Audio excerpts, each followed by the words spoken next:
Hey everybody, hope everybody's doing good. Apologize for the noise. The wind turbines are going up top. That's what the main noise is. And then also the blade sharpeners making some noise as well. But I just wanted to give my first impression or review of the Woodland Mills blade sharpener. If you follow my channel real close, you've probably seen before I put one out before. I deleted that because it wasn't fair, and really a lot of the blame was on me, to be honest. But let's go ahead and look over the blade sharpener, and then here is the tooth or teeth setter, however you want to say that. So basically, this thing here, I don't have it on here yet, but it goes on here, and then what it allows you to do is it allows you to set the teeth. Anybody that's milled for a while knows that one tooth goes one direction, the other one goes the other direction, and one's straight. So you want to make sure that the teeth have the correct offset.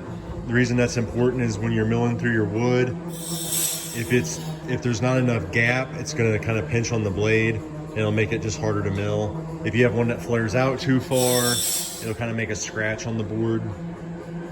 So the tooth setter, I think it works pretty good. This is going to take it's going to take some getting used to, but I've learned quite a bit already, and it seems to work pretty good. This thing costs like $200 to $300, and it doesn't look like much, but I don't think I could build something like this for $200 to $300.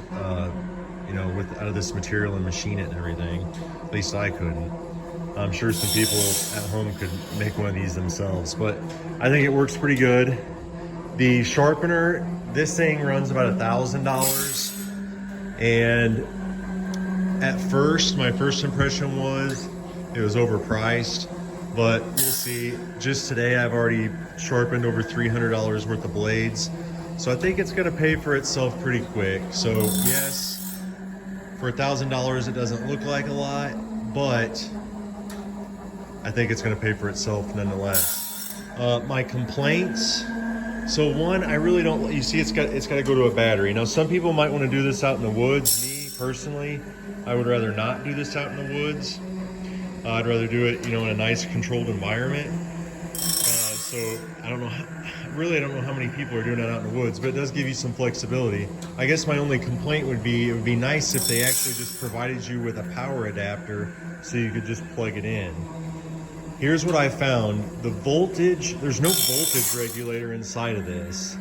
So if you put, 11 volts to it, which is, a nearly dead battery, but if you put 11 volts to it, it's going to run differently than, let's say, if you got the battery charger cranked on 40 amps and it's, say, putting out 18 volts. It's going to start to vibrate and wobble.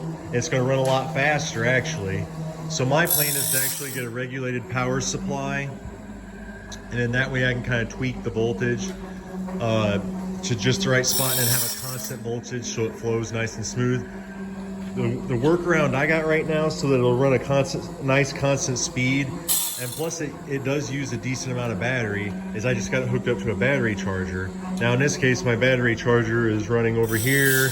It actually goes, that line goes to an inverter, which runs off of my wind power. So really my wind turbines are operating this right now, so that's pretty cool. It's not costing me anything to sharpen my blades right now. Now what I'm doing right now to just clean them off is I'm using a grinder. This is not very efficient and a little, I don't know, risky, a little dangerous, I guess you'd say, because you got to have just the right angle on the blades to not make it jump around. So eventually, if I'm going to be doing this long term, or in the future, my blades usually only get really dirty when I run them for a long time. So in the future, I probably won't be running my blades that long, so they probably won't need a whole lot of cleaning. Since I keep them stored inside, I don't see a lot of rust or anything on them. I do see some grime buildup on some of them, but like I said, I'll probably end up doing something different other than that if it's a problem.